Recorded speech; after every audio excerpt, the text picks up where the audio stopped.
what inspired the title algorithm. The music industry's algorithm is kind of thrown off right now. It's dictated by computers and telling you what's hot and what's not. And I just wanted to put an algorithm out there that was more about the feeling and the sound, and not so much based on the sound being the same, but the feeling being different. MTV News, what it do? It's your boy, Big Snoop D-O-double-G. And these are my top 5 music videos.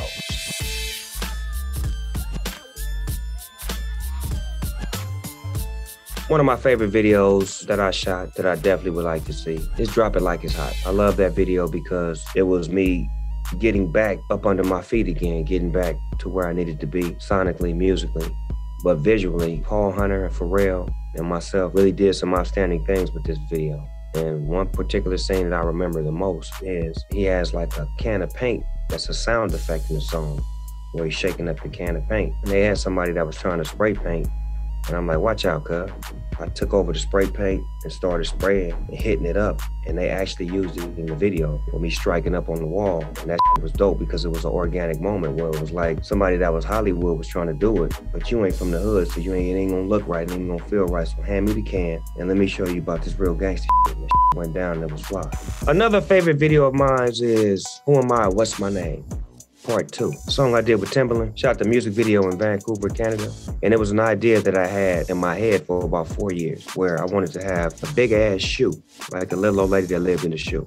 But I wanted it to be a big ass Chuck Taylor Converse. And I wanted it to be a party inside it. And I wanted the window to be where the Chuck sign was at, so I can look out of the window. And I wanted my pants to go over my shoe at the end of the video. And then there was another component that I love where I was a character named Big Jeffrey, like some comedy side of my life. And I was able to tap into Big Jeffrey and Super Crip. I was playing like 3 people in the video where I was able to tap into my comedic side, which I've always wanted to, and Chris Robinson was able to get that off of me. My third favorite video is the next episode, Dr. Dre and Snoop Dogg. We finally got back together again. I was off of No Limit Records, was a free agent.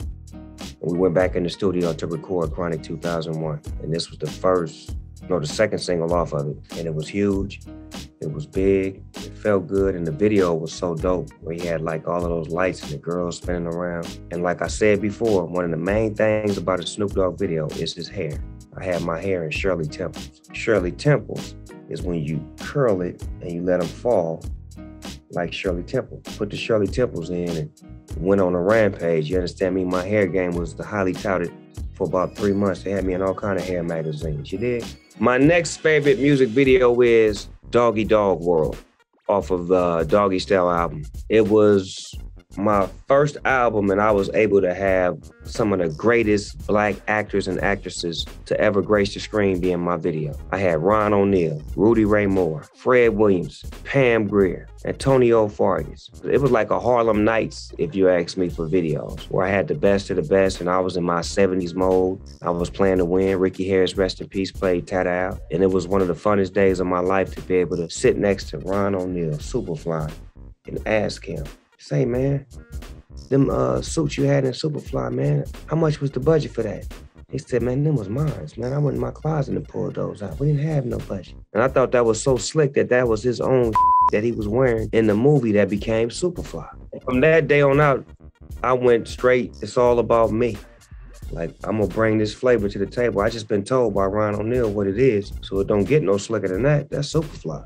And my last favorite music video of mine is Deep Cover, Dr. Dre featuring Snoop Doggy Dogg. First time you ever seen me, first time you ever heard me. Nervous, shy, scared to look in the camera, very bashful, not used to being in front of the camera, but, you know, maintaining my mystique and my gangster at the same time by pulling off this great video with acting in the beginning and, you know, being a professional sitting next to Dr. Dre on screen, and it came off so dope to where I remember watching your MTV Raps, and we finally made the top 10. We was number 8, and I was so happy. And every week we was going up till we got to number 1. So I definitely want to see that video right there, Deep Cover.